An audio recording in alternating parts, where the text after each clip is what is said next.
Hi, ఒక్కసారి ఈ videos చూడండి. బేసిక్గా వీళ్ళంతా ఏం చెప్తున్నారంటే if you want fat burning then you should do incline walk instead of running అని చెప్తున్నారు. అంటే low intensity workout means more fat burning. ఇది ఎంతవరకు కరెక్ట్ అనేది at the end of the వీడియోలో మీకే అర్థమవుతుంది. బిఫోర్ దట్ అసలు ఈ అజంప్షన్ అనేది ఎలా స్టార్ట్ అయిందంటే మనం ఏదైనా ఒక పని చేస్తున్నప్పుడు మన బాడీకి కొంత ఎనర్జీ కావాలి.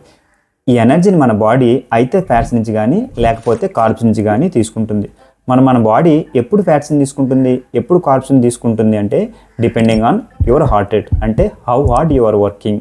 లైక్ ఫర్ ఎగ్జాంపుల్ మీరు ఏదైనా హై ఇంటెన్స్ వర్కౌట్ చేశారనుకుందాం, లైక్ స్ప్రింటింగ్ కానీ లేకపోతే లిఫ్టింగ్ హెవీ వెయిట్స్ కానీ, అప్పుడు మన బాడీకి ఎనర్జీ అనేది కొంచెం ఫాస్ట్గా కావాలి.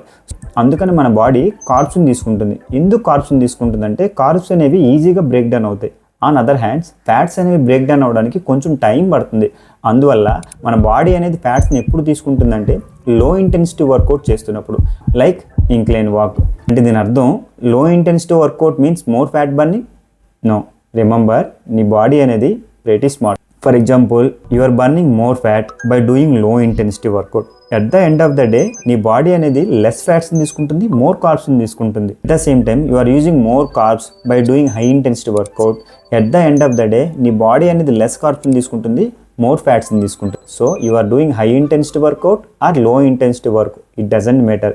At the end of the day burning fat not equal to losing fat. మరి మన బాడీ ఫ్యాట్ని మనం ఎలా లూజ్ అవ్వాలి అంటే మనం ఖర్చు చేసింది మనం తినదానికంటే ఎక్కువ ఉండాలి. దాన్ని ఏమంటారంటే క్యాలరీ డెఫిషియెంట్ అని అంటారు. So it doesn't matter you are doing incline walk or running.